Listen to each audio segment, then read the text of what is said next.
Welcome back. This is Rebecca McGillicuddy, and I am NoirArtist, dark fantasy book cover artist. If you can take a moment, subscribe, like, ring the bell, and if you're inclined, please leave me a message down below. Question, comment. If you would like to contact me for a book cover, please let me know. You can also visit me at NoirArtist.art. Let's get going. This is what we're going to be talking about today. I have decided to dip my toes, no, my fingers, into LiTRPG. I am a gamer. Yes, I am. I do, well, I guess you can, I'm partial gamer, okay? I do World of Warcraft. Just to prove it, I have a bald goblin warlock named Bordeaux. So if you find Bordeaux, please come say hi. We're getting into Lit RPG, but I want to do it my way. I don't want it to look animated. I want it to look realistic. And that's where we're starting. So to create what it is that I'm looking for, I did find that I needed to go to DAZ and create my subject. We're not going to go through a DAZ demonstration today. I did, though, get my render settings from ITRoy. I will have the link below. Oh, and in a moment, I will tell you one other link I have below. Since I have rendered her already, since she is already rendered, we are going to go over to Photoshop and let me go ahead and get our background exposed and bring her out. This is my rendered character. I did not want a background, did not want lighting or shadows or anything because I am going to do that in Photoshop. One thing I want to quickly show you is when you are working, whether it's on a DAZ creation or a photo that you've cut out or one that you haven't cut out, but that you're going to use and you're going to size it in any manner whatsoever, please use your smart object. Let me show you. I'm going to grab this layer, bring it down to the plus sign, making a copy for it. I'm going to go ahead and name it, and she is Woman Blasted because she has been blasted by a spell. So we are going to save that. And now I'm going to take my cursor to the far right end of that layer with it selected, right click on it, and here is convert to smart object. Voila. Okay.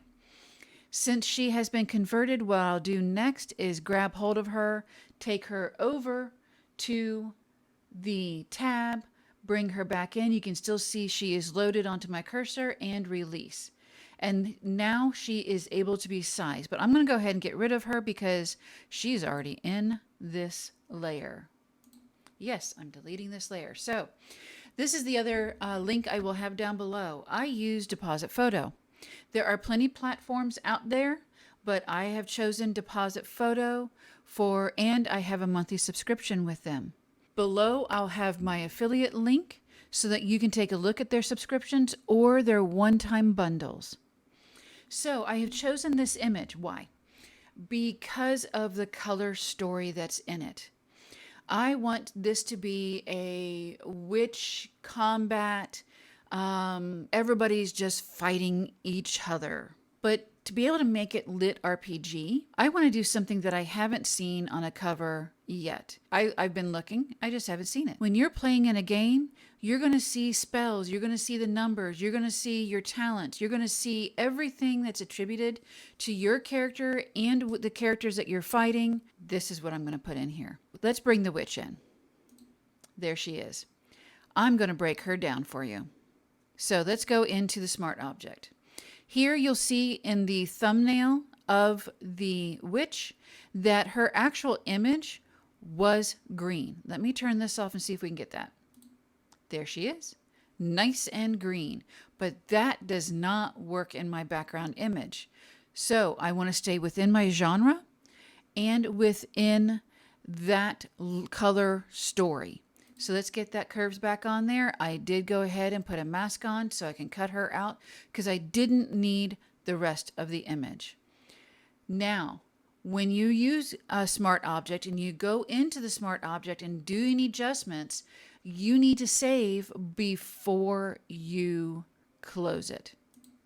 There he is. So if you just go ahead and save, go ahead, hit File, Save, you're done. But if you do not do that and you hit to close this document, it will ask you. And I always say yes, even if I'm turning on and off layers. For this layer, the very first layer, I used the blend mode option dark color.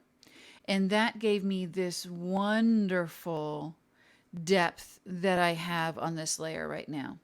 And what that does is it has taken out all of the white completely in this and given me a more of a grayscale so that it sets her into the background and it looks like she's coming out of the ground at them.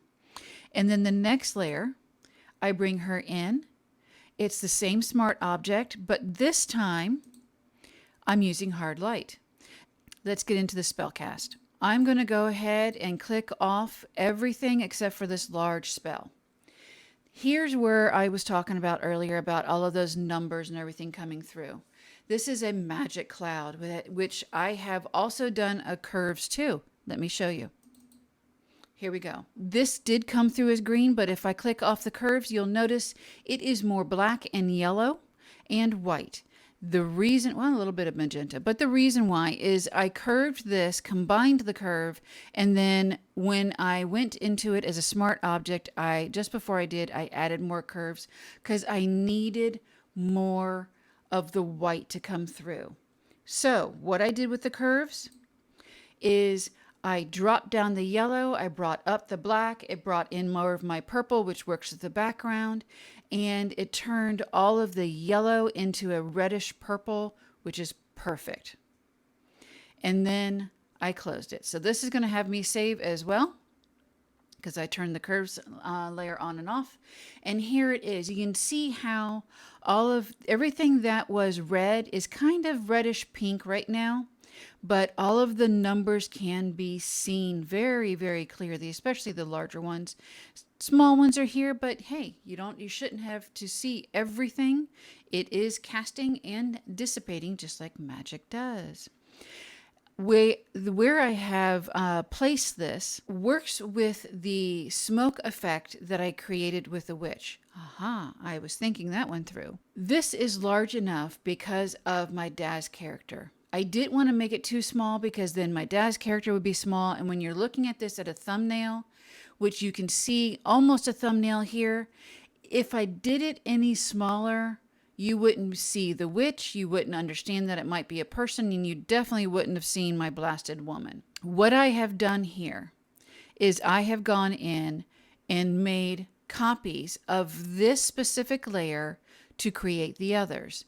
Now I made a small copy here.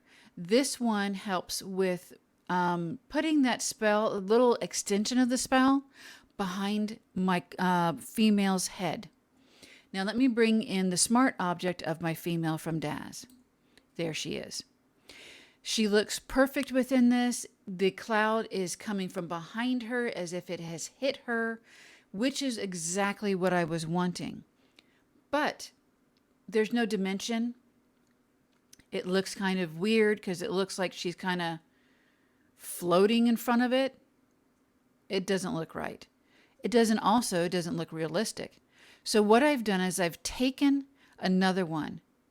And before I go any farther, let me tell you, these two layers here, the first magic spells are both in color dodge. And this next layer I'm bringing up is also in color dodge as a blend mode. What that has done is I have moved this spell in front of her. And it has blended her not only with the spell itself, but because of the color mode and what I did in the smart object, all of this effect on her body here makes it look like she's on fire, which works. I didn't have to go looking for fire to make sure it looked a certain way. It did what I needed just by using the blend mode and the curves with my image. Now I could very easily bring another one here, which actually I'm going to do that. I'm going to use this layer. I'm going to show you how I create a copy of a smart object. So just the same as I did earlier, I'm going to click on the layer, drag it down to the plus sign, And now it has made another copy right over top. And you can see here how much whiter it is. Well, it's not staying there. I'm going to go into free transform, which is that cross that you have in your menu. Click on one of the corners to activate it. And then now I can move this around wherever I want. And I think I might add it. Let's see. Let's make it look like she is casting another spell. But I don't want to lose her in this. So we're going to encircle it around her face. I may actually remove it. I don't know. We'll see. But there we are. She's making another cast. You can still barely see the numbers, but that's okay. It's in the distance. And there's how we copy a smart object. Now, if I go into the smart object, I don't want to do any edits to it. I don't want to lose what I've already done. But if I went into this here, it would then update all of my spellcasting smart objects because they're linked. If I didn't want to link them, what I would need to do is go back to the original tab and draw over another one. It makes it a separate document within this document that you are working on. So one thing I do want to show you that I am going to do, let me grab my pen, move my keyboard out of the way, is I'm going to go ahead and zoom in here. Now it's right here that I'm talking about that I just want to soften up a little bit. I've pulled my brush tool. I went ahead and I have it in general brushes on soft round. And I'll check the size here in a moment.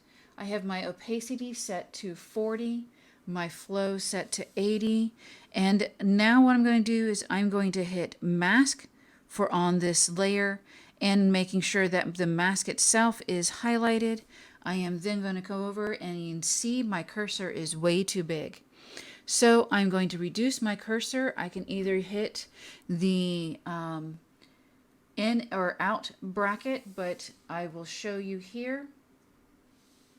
I'm going to take it down and then test it, and the 120 pixel is perfect. Now I work in a large format so that when I have to put it into the template that I need for the book cover, I am working with a very good amount of pixels so that when I size, it's still nice and crispy and clear. Here, I want to soften this, and I also want to bring out some more of the licks of magic on her. So since I've got my mask selected, I'm going to go in and just very lightly bring up those edges so it looks like she is disappearing into all of that magic. It is affecting her, so let's get that looking properly. And that includes in her legs. So the magic is enveloping the straps right there. Let's get this one. We're going to add a little bit of edging here on her pants where the magic is wrapping itself. You also need to remember that you need to highlight, and this is a great way of doing highlights as well. There are other ways, but using what you've already been given by like the spell is going to be perfect because the colors are already going to be there. You're not having to match everything so much. So I am just going in and choosing areas that I want more of a color match on here than having it being highlighted. It's allowing everything, the magic to lick through on her clothes, on her body. It's making it look like she's more absorbed into the magic. And I know you understand what I'm saying. I just want to share with you my thoughts on how I'm doing this. We're going to make sure that 8 comes over top of her hand. because it's taking that much life from her. Now on here, I do want to go around the edges because it's in front of her.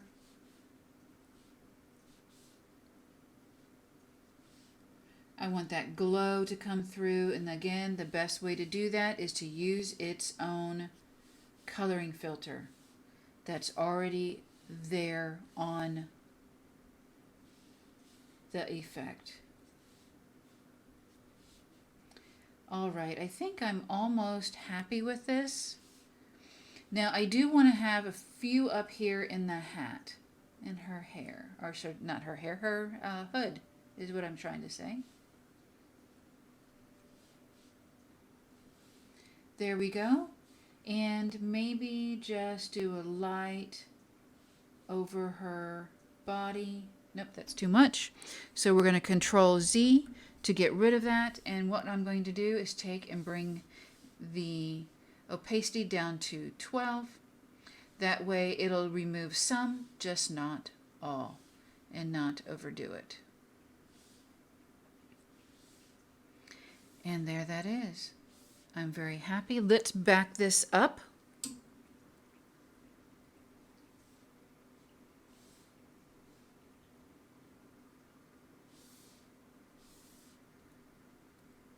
And take a closer look. Beautiful. That's exactly what I want. You can see that the 8 is standing out here, that all of those, she's still crispy, but she has those edges that are just taken down some. You can see that the magic has really enveloped her, so also the fire. And, you know, it's, like I said, she's still sharp in there, but the edges are just taken down some in a few areas. I'm going to continue working. I want to thank you for joining me. I hope this was helpful. I'll see you on the next one.